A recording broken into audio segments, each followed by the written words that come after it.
ಸ್ನೇಹಿತರೆ ನಮಸ್ಕಾರ. ರೇಣುಕಸ್ವಾಮಿ ಹತ್ಯೆ ಪ್ರಕರಣದಲ್ಲಿ ಈಗಾಗಲೇ 17 ಜನ ಆರೋಪಿಗಳನ್ನು ಅರೆಸ್ಟ್ ಮಾಡಲಾಗಿದೆ. 17 ಜನರಿಗೆ 17 ಜನರು ಕೂಡ ಜೈಲಿನಲ್ಲಿ ಶಿಕ್ಷೆಯನ್ನು ಅನುಭವಿಸುತ್ತಿದ್ದಾರೆ. ಈ 17 ಜನ ಆರೋಪಿಗಳದ್ದು ಏನಿದೆ ನೋಡಿ, ಅವರಷ್ಟು ಜನರ ಪಾತ್ರ ಈ ಪ್ರಕರಣದಲ್ಲಿ ಏನು ಅನ್ನೋದನ್ನು ನಿಮಗೆ ಎಳೆಯಾಗಿ ಈಗಾಗಲೇ ಬಿಚ್ಚಿಟ್ಟಿದ್ದೇನೆ. ಬಟ್ ಈಗ ಮತ್ತೊಂದು ಪ್ರಮುಖವಾದಂಥ ಅಂಶ ಮತ್ತು ಈ ಘಟನೆ ನಡೆಯುವುದಕ್ಕೆ ಪ್ರಮುಖವಾದಂಥ ಕಾರಣ ಏನು ಅನ್ನೋದು ಕೂಡ ಇದೇ ಚಾರ್ಜ್ ಶೀಟ್ನಲ್ಲಿ ದೃಢವಾಗಿದೆ. ಏನು ಅದು ಅಂತ ಹೇಳಿ ಕೇಳಿದ್ರೆ, ರೇಣುಕಸ್ವಾಮಿ ಪವಿತ್ರಗೌಡಗೆ ಅಶ್ಲೀಲ ಮೆಸೇಜ್ ಇದು ಕಳಿಸಿದ್ದು ನಿಜ ಅನ್ನುವಂಥ ಮಾತು ಈಗ ಕೇಳಿ ಬರ್ತಿದೆ. ಜೊತೆಗೆ ಚಾರ್ಜ್ ಶೀಟ್ನಲ್ಲಿ ಇದು ಕೂಡ ದೃಢವಾಗಿದೆ. ಈಗ ರೇಣುಕಸ್ವಾಮಿಯ ಮನೆಯವರು ಏನು ಹೇಳ್ತಾರೆ ಅನ್ನೋದು ಎಲ್ಲರೂ ಕೂಡ ಕೇಳಬೇಕಾದಂಥ ಪ್ರಶ್ನೆನೇ. ಯಾಕಂತ ಹೇಳಿದ್ರೆ ಕರೆಕ್ಟು, ರೇಣುಕಸ್ವಾಮಿಯನ್ನು ಹತ್ಯೆ ಮಾಡಬಾರ್ದಾಗಿತ್ತು, ರೇಣುಕಸ್ವಾಮಿಯ ಜೀವವನ್ನು ತೆಗಿಬಾರ್ದಾಗಿತ್ತು, ರೇಣುಕಸ್ವಾಮಿ ಮಾಡಬಾರ್ದ ತಪ್ಪೆ ಮಾಡಿದ್ದಾನೆ ಅಂತ ಅಂದ್ಕೊಳ್ಳೋಣ. ರೇಣುಕಸ್ವಾಮಿಗೆ ವಾರ್ನಿಂಗ್ ಕೊಡಬಹುದಾಗಿತ್ತು, ಕಂಪ್ಲೇಂಟ್ ಕೊಟ್ಟು ಪೊಲೀಸರ ಮೂಲಕ ಬುದ್ಧಿ ಹೇಳಿಸ್ಬೋದಾಗಿತ್ತು, ಎಲ್ಲದೂ ಕೂಡ ಕರೆಕ್ಟು. ಆದರೆ ನೀವೊಂದು ಯೋಚನೆ ಮಾಡಿ, ರೇಣುಕಸ್ವಾಮಿ ಒಬ್ಬರಿಗೆ ಇಬ್ಬರಿಗೆ ಈ ರೀತಿ ಮೆಸೇಜ್ ಮಾಡಿರೋದಲ್ಲ, ಎಷ್ಟು ಜನ ನಟಿಯರು ಇದೇ ರೀತಿಯಾದಂಥ ಆರೋಪನ ಹೊರಿಸಿದ್ರು, ಎಷ್ಟು ಜನ ಹೇಳಿದ್ರು, ಎಷ್ಟು ಜನ ಪೊಲೀಸ್ ಸ್ಟೇಷನ್ ಮೆಟ್ಟಿಲನ್ನು ಹತ್ತಿದ್ರು, ಯಾರಿಗಾದರೂ ಒಂದೇ ಪೊಲೀಸ್ ಸ್ಟೇಷನ್ ಅವರಾದರೂ ರೇಣುಕಸ್ವಾಮಿಯನ್ನು ಕರೆದು ವಾರ್ನಿಂಗ್ ಮಾಡಿದ್ರ? ಆ ಅಕೌಂಟ್ ಯಾರ್ದು ಅಂತ ಹೇಳಿ ಪತ್ತೆ ಹಚ್ಚುವಂಥ ಕೆಲಸವನ್ನು ಮಾಡಿದ್ರ? ದೇವರನ್ನೇ ಮಾಡಿಲ್ಲ. ಅವತ್ತೇನಾದರೂ ಮಾಡಿದ್ದಿದ್ರೆ ಬಹುಶಃ ಇಷ್ಟು ದೊಡ್ಡ ಘಟನೆ ನಡೀತಾ ಇರಲಿಲ್ಲ. ಜೊತೆಗೆ ರೇಣುಕಸ್ವಾಮಿ ಇಂಥದ್ದೊಂದು ಕೃತ್ಯವನ್ನು ಮಾಡ್ತಿದ್ದಾನೆ ಅಂತ ಹೇಳಿ ಕಟ್ಕೊಂಡಂಥ ಹೆಂಡತಿಗೆ ಗೊತ್ತಿಲ್ಲ. ಹೊಟ್ಟೆಲೊಂದು ಮಗು ಇದೆ ಸ್ವಾಮಿ, ಆ ಹೆಂಡತಿಗೆ ಗೊತ್ತಿಲ್ಲ. ಅಂತಹ ಕಟುಕ ಕೀಚಕ ಅಶ್ಲೀಲ ಮೆಸೇಜನ್ನು ಈ ಪವಿತ್ರಗೌಡಗೆ ಮತ್ತು ಇನ್ನುಳಿದವರಿಗೆ ಕಳಿಸಿದ್ದು ನಿಜ ಅನ್ನೋದು ಹೇಗೆ ಇವಾಗ ಹೊರಗಡೆ ಬರ್ತಿದೆಯೋ, ಹಾಗೆ ಇಲ್ಲಿ ರೇಣುಕಸ್ವಾಮಿಯನ್ನು ಹತ್ಯೆ ಮಾಡಿದ್ದು ನೋ ಡೌಟ್ಲಿ ಅದು ಎಂಥ ಶಿಕ್ಷೆ ಆಗಬೇಕು, ಅಂತಹ ಘೋರ ಶಿಕ್ಷೆನೇ ಆಗಬೇಕು. ಯಾಕಂತ ಹೇಳಿದ್ರೆ ಅಷ್ಟು ಕ್ರೂರವಾಗಿ ರಾಕ್ಷಸಿಯ ರೀತಿಯಲ್ಲಿ ವರ್ತನೆ ಮಾಡಿ ಅವನ ಜೀವವನ್ನು ತೆಗೆದಿದ್ದಾರೆ. But at the same time ರೇಣುಕಸ್ವಾಮಿಯ ಬಗ್ಗೆನೂ ಕೂಡ ಯಾರೂ ಮಾತನಾಡ್ತಾ ಇಲ್ಲ. ಅವನ ಬಗ್ಗೆ, ಅವನು ಮಾಡ್ತಿದ್ದಂಥ ಕೀಚಕ ಕೃತ್ಯದ ಬಗ್ಗೆ, ಅವನು ಮಾಡ್ತಿದ್ದಂಥ ಮಾಡಬಾರ್ದ ಕೆಲಸದ ಬಗ್ಗೆನೂ ಕೂಡ ಮಾತನಾಡಬೇಕಾಗ್ತದೆ. ಇದನ್ನೇ ಈಗ ಚಾರ್ಜ್ ಶೀಟ್ ಕೂಡ ಮಾತನಾಡ್ತಿದೆ. ಹಾಗಿದ್ರೆ ಚಾರ್ಜ್ ಶೀಟ್ನಲ್ಲಿ ಏನಿದೆ ನಿಮ್ಮ ಮುಂದೆ ಇರ್ತಾ ಹೋಗ್ತೀನಿ. ಅದಕ್ಕಿಂತ ಮುಂಚೆ ನೀವಿನ್ನೂ ಕೂಡ ನಮ್ಮ ಚಾನಲನ್ನು ಸಬ್ಸ್ಕ್ರೈಬ್ ಮಾಡಿಲ್ಲ ಅಂದರೆ ದಯವಿಟ್ಟು ಕೂಡಲೇ ಸಬ್ಸ್ಕ್ರೈಬ್ ಮಾಡಿ ಸ್ನೇಹಿತರೆ. ಹೌದು, ರೇಣುಕಸ್ವಾಮಿಯ ಪ್ರಕರಣವನ್ನು ಕೆದಕ್ತಾ ಹೋದಂಗ ಒಂದಷ್ಟು ರೋಚಕ ಮತ್ತು ಇಂಟ್ರೆಸ್ಟಿಂಗ್ ಮಾಹಿತಿಗಳು ಸಿಗ್ತಾ ಹೋಗ್ತಾ ಇತ್ತು. ಈಗ ಅದಕ್ಕೆ ಪೂರಕವಾಗಿ ಪೊಲೀಸರು ರೆಡಿ ಮಾಡಿರುವಂಥ ಚಾರ್ಜ್ ಶೀಟ್ನಲ್ಲೂ ಕೂಡ ಅಂತಹದ್ದೇ ಮಹತ್ವವಾದಂಥ ಸಾಕ್ಷಿ ಪೊಲೀಸರ ಕೈ ಸೇರಿದೆ ಅನ್ನೋದು ವರದಿಯಾಗಿದೆ. ಯಾವ ಕಾರಣಕ್ಕೆ ಈ ಹತ್ಯೆ ನಡೆದಿದೆ ಅನ್ನುವಂಥ ಆರೋಪ ಇದೆಯೋ ಅದೀಗ ಪೊಲೀಸರ ಕೈಗೆ ಸೇರಿಯಾಗಿದೆ. ನೋ ಡೌಟ್, ರೇಣುಕಸ್ವಾಮಿ ಇನ್ಸ್ಟಾಗ್ರಾಮ್ ಖಾತೆಯಲ್ಲಿ ದರ್ಶನ್ ಗೆಳತಿ ಪವಿತ್ರಗೌಡಗೆ ಅಶ್ಲೀಲವಾದಂಥ ಸಂದೇಶವನ್ನು ಕಳಿಸಿದ್ದೇ ಈ ಹತ್ಯೆಗೆ ಕಾರಣ ಅನ್ನುವಂಥ ಆರೋಪ ಇದೆ. ರೇಣುಕಸ್ವಾಮಿ ಶವವನ್ನು ಎಸೆದ ಬಳಿಕ ಆತನ ಮೊಬೈಲನ್ನು ಕೂಡ ರಾಜಕಾಲುವೆಗೆ ಎಸೆದಿದ್ರು. ಪೊಲೀಸರು ಆ ಮೊಬೈಲ್ಗಾಗಿ ಎಷ್ಟು ಹುಡುಕಾಡಿದರೂ ಕೂಡ ಪತ್ತೆ ಆಗಿರಲಿಲ್ಲ. ಬಳಿಕ ರೇಣುಕಸ್ವಾಮಿಯನ್ನು ಪೊಲೀಸರು ಯಾವ ರೀತಿಯಲ್ಲಿ ಅಂದರೆ ಆತನ ಮೂಲವನ್ನು ಹುಡುಕುವಂಥ ಸಂದರ್ಭದಲ್ಲಿ ಯಾವ ರೀತಿ ಜಾಲಾಡಿದರೂ ಕೂಡ ಆ ಮೊಬೈಲ್ ಪತ್ತೆ ಆಗಲಿಲ್ಲ. ಬಳಿಕ ಪೊಲೀಸರು ರೇಣುಕಸ್ವಾಮಿ ಪವಿತ್ರಗೌಡಗೆ ಕಳಿಸಿರುವಂಥ ಫೋಟೋಗಳ ಬಗ್ಗೆ ಮಾಹಿತಿ ಕೊಡುವಂತೆ ಮೇಟಾ ಸಂಸ್ಥೆಗೆ ಮನವಿಯನ್ನು ಮಾಡಿದರು. ನಂತರ ಇನ್ಸ್ಟಾಗ್ರಾಮ್ನಲ್ಲಿ ರೇಣುಕಸ್ವಾಮಿಯ ಕೆಟ್ಟ ಮೆಸೇಜ್ಗಳನ್ನು ರಿಕವರ್ ಮಾಡ್ತಾರೆ. ಅದೇ ನಂಬರ್ನ ಸಿಮ್ ಕಾರ್ಡನ್ನು ತೆಗೆದುಕೊಳ್ತಾರೆ. ಆ ನಂಬರ್ನ ಸಿಮ್ ಕಾರ್ಡನ್ನು ತೆಗೆದುಕೊಂಡು ಅದಕ್ಕೆ ಬೇಕಾದಂತಹ ವೆರಿಫಿಕೇಷನ್ ಪ್ರೊಸೆಸ್ಗಳನ್ನು ಮುಗಿಸಿ ಇನ್ಸ್ಟಾಗ್ರಾಮ್ ಅಕೌಂಟನ್ನು ರಿಕವರಿ ಮಾಡಿ ನಂತರ ಆ ಇನ್ಸ್ಟಾಗ್ರಾಮ್ನಲ್ಲಿ ಇದ್ದಂಥ ಮೆಸೇಜಸ್ಗಳನ್ನು ಎಲ್ಲವನ್ನು ಕೂಡ ಮರಳಿ ಪಡಿತಾರೆ. ಆ ಮರಳಿ ಪಡೆದ ನಂತರ ರೇಣುಕಸ್ವಾಮಿ ಯಾವ ರೀತಿಯಾದಂಥ ಮೆಸೇಜ್ಗಳನ್ನು, ಅಶ್ಲೀಲ ಫೋಟೋಸ್ಗಳನ್ನು ಪವಿತ್ರಗೌಡಗೆ ಕಳಿಸಿದ್ದ ಅನ್ನೋದು ಗೊತ್ತಾಗುತ್ತೋ ಆಗ ಈತ ಅಶ್ಲೀಲ ಮೆಸೇಜ್ಗಳನ್ನು ಮಾಡ್ತಾ ಇದ್ದಿದ್ದು ಮತ್ತು ಫೋಟೋಸ್ಗಳನ್ನು ಸೆಂಡ್ ಮಾಡ್ತಾ ಇದ್ದಿದ್ದು ನಿಜ ಅನ್ನೋದು ಈಗ ಹೊರಗಡೆ ಬಂದಿದೆ. ಇದು ಚಾರ್ಜ್ ಶೀಟ್ನಲ್ಲೂ ಕೂಡ ಉಲ್ಲೇಖ ಆಗಿದೆ. ಈ ಮಾಹಿತಿಯನ್ನು ಕೂಡ ಪೊಲೀಸರು ಚಾರ್ಜ್ ಶೀಟ್ನಲ್ಲಿ ದಾಖಲಿಸಿದ್ದಾರೆ. ಇದು ಪ್ರಕರಣದ ಮಹತ್ವದ ಸಾಕ್ಷಿ ಕೂಡ ಆಗಲಿದೆ ಅನ್ನೋದರಲ್ಲಿ ಎರಡನೇ ಮಾತೇ ಇಲ್ಲ.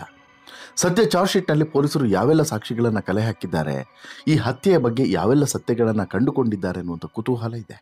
ಇದೊಂದು ಹೈ ಪ್ರೊಫೈಲ್ ಪ್ರಕರಣ ಆಗಿರೋದ್ರಿಂದ ಪೊಲೀಸರು ಎಲ್ಲ ಸಾಕ್ಷಿ ಆಧಾರಗಳನ್ನು ಇಂಚಿಂಚು ಕೂಡ ಸಮರ್ಪಕವಾಗಿ ಕಲೆ ಹಾಕಿದ್ದಾರೆ.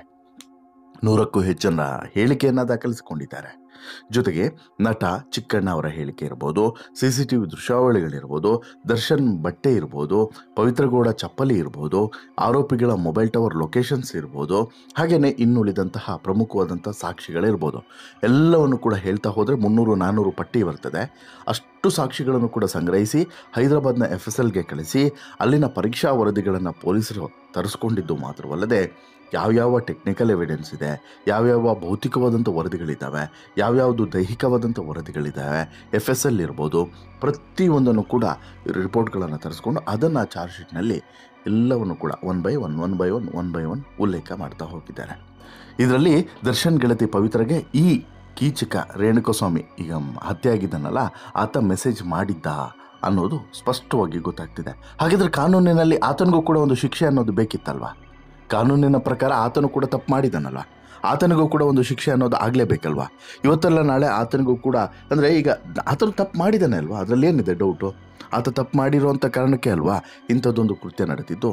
ಆತನಿಗೂ ಕೂಡ ಶಿಕ್ಷೆ ಆಗಬೇಕಾಗಿತ್ತು. ಬಟ್ ದುಡುಕಿಬಿಟ್ರು, ದರ್ಶನ್ ಆ್ಯಂಡ್ ಟೀಮ್ನವರು ದುಡುಕಿಬಿಟ್ರು. ಪರಿಣಾಮ ಇವತ್ತು ಇಂಥದ್ದೊಂದು ಸ್ಥಿತಿ ನಿರ್ಮಾಣವಾಗಿದೆ. ಇಲ್ಲಿ ಕೇವಲ ಪವಿತ್ರಗೌಡಗೆ ಮಾತ್ರ ಅಲ್ಲ ಈತ ಮೆಸೇಜ್ ಮಾಡಿರೋದು, ಬೇರೆ ಬೇರೆ ಹುಡುಗಿಯರಿಗೆ, ಯುವತಿಯರಿಗೆ, ನಟಿಯರಿಗೆ ಕೂಡ ಇದೇ ರೀತಿಯಾದಂಥ ಅಶ್ಲೀಲವಾದಂಥ ಮೆಸೇಜ್ಗಳನ್ನು ಮಾಡ್ತಿದ್ದ, ಏಕವಚನದಲ್ಲಿ ಆ ಹುಡುಗಿಯರನ್ನು ಸಂಬೋಧಿಸ್ತಿದ್ದ ಅನ್ನೋದು ಕೂಡ ಗೊತ್ತಾಗಿದೆ.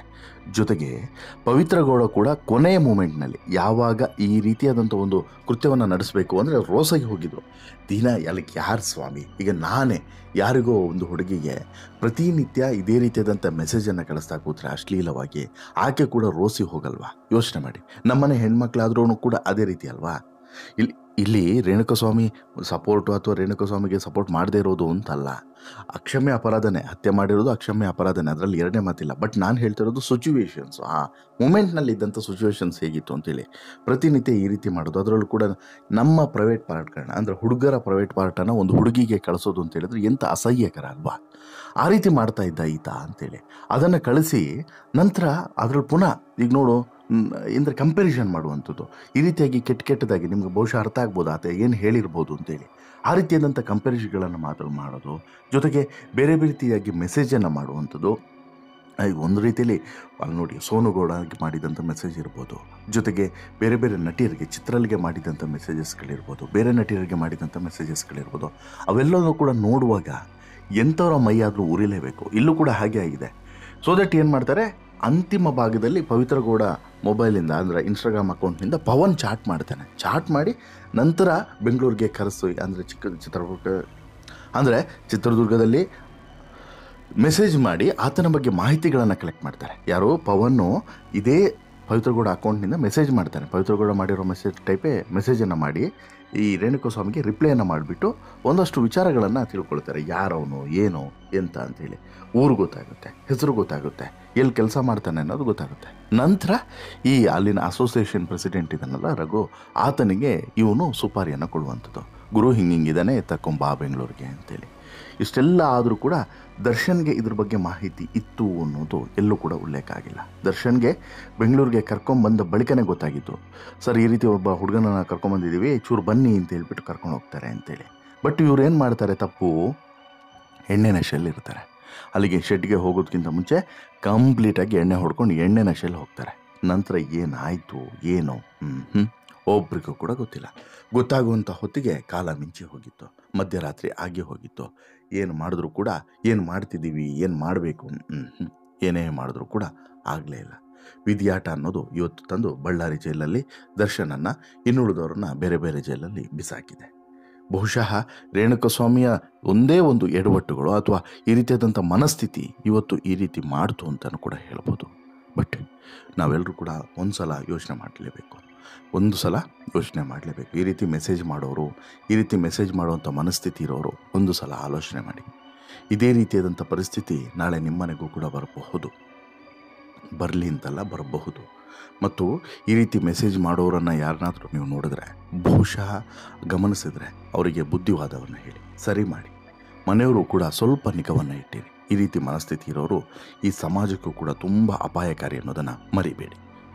ಈ ಬಗ್ಗೆ ಈ ಚಾರ್ಜ್ ಶೀಟ್ನಲ್ಲಿ ಈ ರೇಣುಕಸ್ವಾಮಿಯ ವೃತ್ತಾಂತವೂ ಕೂಡ ಉಲ್ಲೇಖ ಆಗಿದೆ ಅನ್ನೋದನ್ನು ಕೂಡ ಮರಿಬೇಡಿ.